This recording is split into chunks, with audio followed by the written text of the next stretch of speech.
Y así estamos en Estación Ituzaingó, vamos y venimos a gran velocidad. Ahí sonaba Masacre, ¿no? La Reina de Marte. La Reina de Marte. Ya lo vamos a poder escuchar en su totalidad el tema. Queridísimo Wallace. Pero nos subimos ahora para presentar la nueva columna, la nueva incorporación de Estación Ituzaingó, un amigo de la casa, el conductor de Falta en Vido, que hoy es columnista aquí en Estación Ituzaingó. Facu Galloso nos trae la otra cara de lo que pasa. ¿Cómo está, Facu? Bien, todo muy bien. Acá arrancando este martes lluvioso, pero con toda la expectativa. Bueno, bienvenido, Facu. Gracias por traernos esta nueva columna de Estación Ituzaingó. La otra cara de lo que pasa, y vamos a estar analizando con Facu qué hay detrás de las cuestiones de coyuntura, de los hechos sociales que tenemos a mano y que están en la agenda mediática. Y en este caso, ¿qué nos trajiste, Facu? Sí, bueno, un poco, como decías vos, Gonza, la idea es agarrar un hecho y ver qué hay detrás y qué antecedentes tiene y qué implicancias tiene luego en el futuro, ¿no? Es un poco buscar una versión más completa de las cosas. Como primer hecho traje que hoy es el aniversario del fallecimiento del Papa Francisco. Así es. Y me parecía relevante traer un poco el recorrido que tuvo, en este caso, Jorge Mario Bergoglio hasta llegar a ser Papa, ¿no? A ver, entremos a ese recorrido de Bergoglio y vamos a recorrerlo con Facu Galloso. Perfecto, traje como un hilo conductor de 3 partes más o menos. El primero, bueno, a mí me pareció interesante de los orígenes de él, sus orígenes humildes, que es algo que lo llevó, digamos, durante toda su vida y fue una de sus banderas, ¿no? La austeridad y lo que es, digamos, no hacer derroche ni tampoco exhibir, digamos, ningún tipo de... No me sale la palabra. De lujo, sí, claro, de ostentación. Bueno, de hecho, elegir el nombre Francisco tiene que ver con eso también, ¿no? Con los franciscanos. Sí, eso es una... Y te puedo agregar algo, Facu, el día que asumió el Papa Francisco, no se sentó en la silla de oro, ni usó la túnica con costuras de oro, simplemente una túnica blanca. Claro, y nada más. Eligió algo más sencillo. Bueno, quizás es un poco, como decía, se remonta a su familia, a sus orígenes, del padre que es un empleado de ferrocarril, la madre ama de casa, y en un contexto de clase media, ¿no? Yo creo que eso no lo perdió nunca a lo largo de su trayecto. Después, bueno, una etapa no muy conocida de él fue que se diplomó como técnico químico. No sé si eso lo sabían. No, ni idea, ¿en serio? Exactamente. Antes de entrar al sacerdocio en Villa Devoto, sí, fue técnico químico. Después, en 1958, entra en lo que es la Compañía de Jesús, que es una orden de jesuitas. Ese también es un hecho importante porque ahora vamos a ver cuando hablemos de ya de entrado su orden de papado. Eso es un hecho que va a ser importante. Esta orden de jesuitas es conocida por su formación intelectual y también por su compromiso con el trabajo social. Ahí tenemos 2 hechos también que se concatenan, ¿no? Y que también lo van a seguir acompañando. Bueno, como decía, la Compañía de Jesús lo ayudó a desarrollar un marcado sentido de la austeridad, la humildad y el compromiso sobre todo con los más humildes y los pobres. Luego pasamos a un adelanto, digamos, en su trayectoria, que es ya como sacerdote y como docente. Otro hecho que me pareció interesante es que las raíces que él tenía nunca las perdió. Y, por ejemplo, era muy, muy seguidor y muy fanático, digamos, de lo que es la obra de Borges, ¿no? Mirá. Como docente también, bueno, dictó un taller de lo que es la literatura gauchesca. Eso también se puede decir que él, siendo papa y ya en Roma, tampoco nunca dejó de mostrar sus orígenes argentinos. Además, se lo ha visto con la bandera, con el mate, ¿no? Es como... Eso lo llevó, digamos, a donde fue. Después a mí me pareció algo interesante para la columna enmarcarlo a Francisco o a Bergoglio como un actor entre crisis. Porque como venimos diciendo, bueno, estamos hablando un poco ahora de lo que era su vida personal, pero él va a estar marcado por dos grandes crisis. La primera es la crisis del 2001. Él, como venimos diciendo... ahí era cardenal, ¿no? Claro, ahí llega como sacerdote y después en ese mismo año lo nombran cardenal. ¿Pero por qué hombre entre crisis? Bueno, primero porque le tocó un rol relevante en la crisis del 2001 acá en Argentina, y después la segunda crisis que yo identifico es cuando él asume como papa la crisis del catolicismo, ¿no? Claro. Si querés nos metemos hoy un poquito con qué pasó en el 2001, bueno, es un hecho social bastante caótico y conocido, pero qué postura tomó él y, digamos, el resto de los obispos. En lo que fue la reunión número 129 de la Comisión Permanente de la Conferencia Episcopal Argentina, tanto Bergoglio como otros obispos elaboraron un documento que se titulaba Queremos ser nación. En ese escrito más o menos se enumeraban las causas de por qué la Argentina había llegado al estar en la situación en la que se encontraba en el 2001. Entre algunas, digamos, características que tenía el texto, yo identifiqué, por ejemplo, que ellos hablaban de que una de las causas era primero el endiosamiento del Estado, en los años anteriores, digamos, a la década del 2000. Y después también hablaban de que se pasó de una ideología a otra. Primero, por un lado estaba lo que era la gente que creía que el Estado podía solucionar todo y se lo trataba como un dios. Y después, por otro lado, vino otro proceso, que fue el liberalismo, el neoliberalismo, que por todo lo contrario, digamos, sacó del centro a la persona, al ser humano, y agarró y, digamos, todo lo que era el mercado. Claro, el mercado, pero el crecimiento económico. Claro, el entramado social que tenía el Estado en ese momento lo fue desarmando, ¿no? Lo destruyó, ¿no? Okay.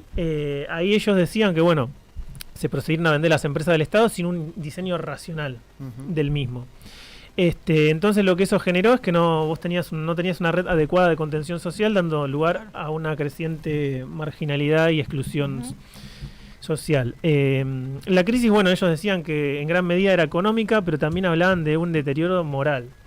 Justamente con esto, que es otro hecho también, acá lo menciona en el 2001, sí, pero que después en su agenda, digamos, de Papa lo va a retomar constantemente, que habla de lo que es la deuda, sobre todo la deuda externa, la marginalidad. Si uno ve también los viajes que él realizó, generalmente fueron a lugares no muy visitados o que hablaban de cuestiones más marginales de la agenda hasta ese momento.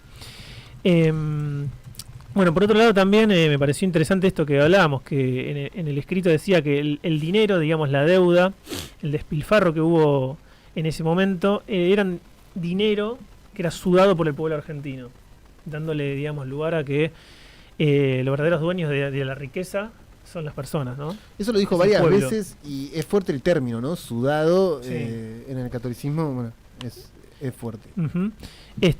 Claro, bueno, de ahí también habla, bueno, de la deuda social, de la pesada deuda social que tenían los argentinos y que grababa justamente el futuro del pueblo. Este texto es del 2001, pero si vos lo lees, tiene mucha actualidad. Es tan actual, sí, sí. El envilecimiento del Estado, claro, ¿no? La degradación del entorno social, todo. Claro, ves, se pasa como, digamos, de la pelota de un lado a otro y pareciera que la situación es más o menos la misma, sobre todo ahora cuando tenemos problemas con la deuda externa, el FMI, bueno. Parece que lo hicieron ayer incluso. Claro, y otra cosa, bueno, ahí importante también, si querés, es que justamente con los problemas de agenda económicos que tiene el país, la voz que tenía Francisco, que sí, como decimos venía hablándolo desde mucho tiempo, hoy ya no tiene esa resonancia en lo que es el contexto geopolítico. Es una voz que no solo Argentina, sino otros pueblos también la perdieron. Después damos un salto más en el tiempo y acá entramos, bueno, ya vimos que llegó a sacerdote, que fue ordenado cardenal. En el medio, antes de su asunción como papa, que hay una etapa media gris o claroscuro, le pusimos acá, que es que cuando se empezó, como toda figura, bueno, no solamente tiene, digamos, tiene sus seguidores, también tiene sus detractores. Antes de llegar, bueno, a Roma y ser uno de los argentinos más conocidos del mundo, tuvo una etapa acá medio complicada en la Argentina, porque a él los indican un poco como con una participación por lo menos dudosa durante la dictadura militar, ¿no? Tal cual, Gonza. Sobre todo, bueno, periodistas, o particularmente Horacio Berbisky, sacó un libro que juntaba testimonios donde hablaba de que él, justamente durante la dictadura militar, como encargado, digamos, de la orden de los jesuitas, no había hecho todo lo que tenía que hacer como para proteger a determinados curas. En este caso estaba hablando de dos casos, que es el caso del cura uruguayo Llorio y el húngaro Jelix. Hechos que van a llevar justamente a que más adelante Bergoglio tenga que ser citado ante la justicia y declarar sobre este tema. Pero antes tenemos un video para ver eso, pero antes déjame decir una cosita, que bueno, Bergoglio le responde en este caso a Berbisky. El libro de Berbisky se llama El Silencio y Bergoglio saca otro libro, no sé si dije disco, perdón. No, libro. Perdón. Dijiste siempre libro, capaz perfecto. No, sí, se me fui. Y le responde el libro de que Bergoglio se llama El Jesuita y lo publicó en el 2010 justamente rechazando estas acusaciones. Ahora si querés escuchamos el video para ver un poquito el contexto. de la Marina. Incluso los que iban averiguando, buscando, preguntando, apuntaban allí. ¿Y eso motivó alguna gestión diferente? Es decir, el conocer que podría haber sido la Marina, ¿motivó alguna gestión diferente a la que ya habían realizado? Sí, de hecho me reuní 2 veces con el comandante de la Marina en ese momento. ¿Recuerda quién era? Macera. ¿Recuerda qué información o qué respuesta le dio a su...? La primera me escuchó y me dijo que iba a averiguar, que no sabía. Yo dije, mire, tus padres no tienen nada que ver en nada raro, di testimonio de nada de eso y punto. No se escuchó la respuesta. ¿Puede repetir, señor Rodríguez? La primera me dijo que iba a averiguar, yo di testimonio de que no estaban en nada raro esos padres y quedó en contestar. Como no contestó, al cabo de un par de meses pedí una segunda entrevista, mientras hacía otro tipo de gestiones, donde ya era casi seguro que los tenían ellos, ¿no? Digo casi porque la seguridad total la tuve cuando ellos me lo contaron. Y ahí la entrevista fue muy fea. ¿La segunda? La segunda fue muy fea, no llegó a los 10 minutos. ¿Qué recuerda de esa entrevista? ¿Puede ilustrarnos lo más posible? Él me dijo, bueno, mire, lo que pasa es que yo ya le dije a Tortolo. ¿Quién era Tortolo? Era el presidente del episcopado, Monseñor Tortolo. Y yo le dije, mejor dirá a Monseñor Tortolo, ¿no? Bueno, ahí Gonza estábamos viendo justamente en lo que él decía, lo que él declaraba en ese juicio. Un poco para finalizar esa parte, él decía que se había reunido con Macera. Con Macera, sí. Y que había tenido una reunión muy fea. Y que él le había manifestado que el deseo que tenía de que aparezcan, ¿no? Luego, bueno, Jalix falleció en el 2021, pero años después reconoció que se reconcilió con la figura más de Bergoglio. No tanto Llorio, que él sí lo siguió acusando, bueno, de estos temas. Luego, si querés, vamos a dar un salto más, porque de ahí saltamos justamente al 13 de marzo del 2013. ¿Qué significó? Vamos a analizar un poco brevemente qué significó la elección de Francisco, que fue también ahí, yo me acuerdo un poco, no sé si algo sorpresiva, claro, ¿no? sorpresiva, Sí, inesperada. sí, yo recuerdo. Acá impactó un montón, de hecho. Tal cual. Bueno, un poco lo que significó el significado, la elección de Francisco fue que la elección de un papa que no era europeo, ¿no? Eso fue el primer hito, digamos, si querés, sobre todo desde el siglo VIII. En casi 500 años de historia tampoco ningún miembro de la Compañía de Jesús había sido elegido papa, como bien decíamos que él era jesuita.